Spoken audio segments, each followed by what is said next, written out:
And Laban answered and said to Jacob, these daughters are my daughters, and these children are my children, and this flock is my flock, and all that you see is mine. But what can I do this day to these my daughters or to their children whom they have borne? And what Laban said was not true. Those daughters were not his daughters. He gave them to Jacob in marriage. Those children weren't his children. They belonged to Jacob. And those flocks weren't his flocks.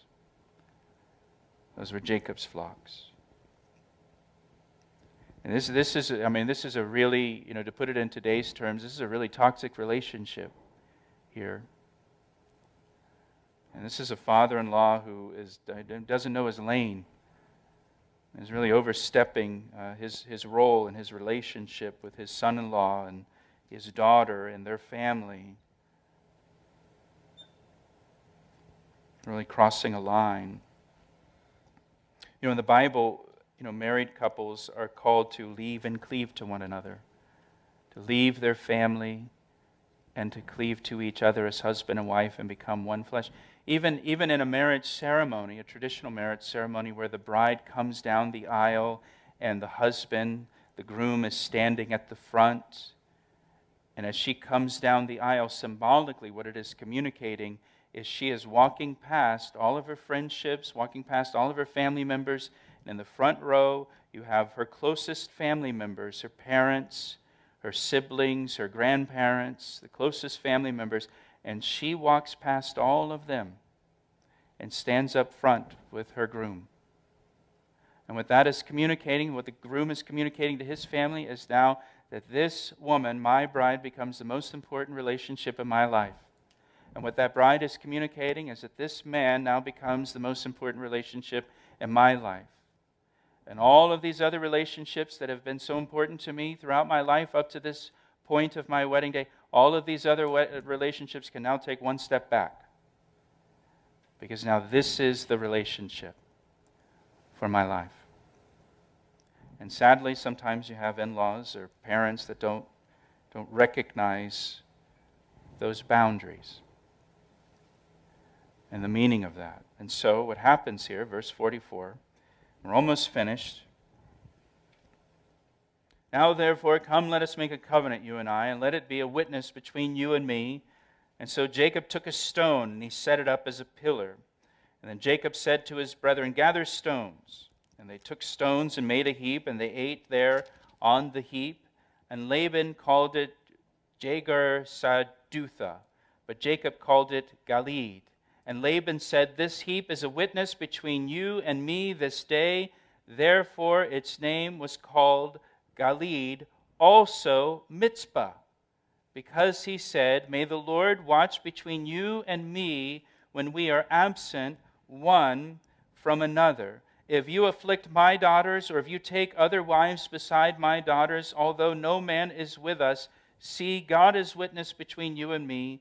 And then Laban said to Jacob, here is this heap, and here is this pillar which I have placed between you and me. This heap is a witness, and this pillar is a witness, that I will not pass beyond this heap to you, and you will not pass beyond this heap and this pillar to me for harm. The God of Abraham, the God of Nahor, and the God of their father judged between us. And Jacob swore by the fear of his father Isaac. So they make a covenant here, Laban and Jacob, and they set up a pillar as a stone marking the covenant, a physical reminder of the covenant.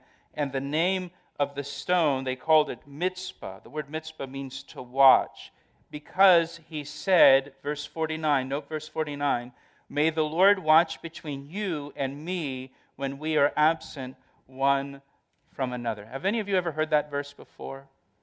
Some of you have. You can find that verse on like artwork or little plaques or refrigerator magnets.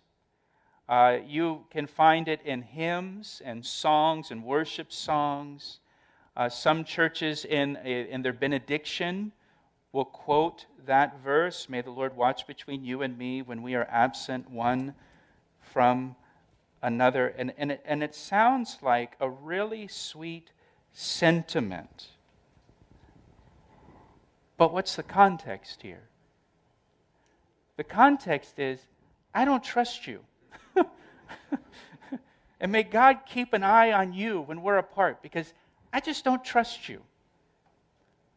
And this stone actually becomes a boundary marker between Jacob and Laban.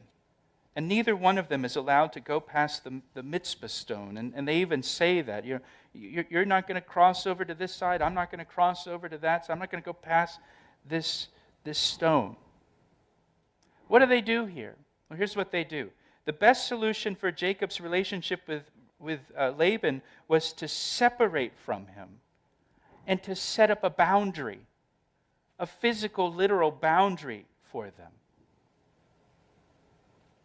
What's the application for us?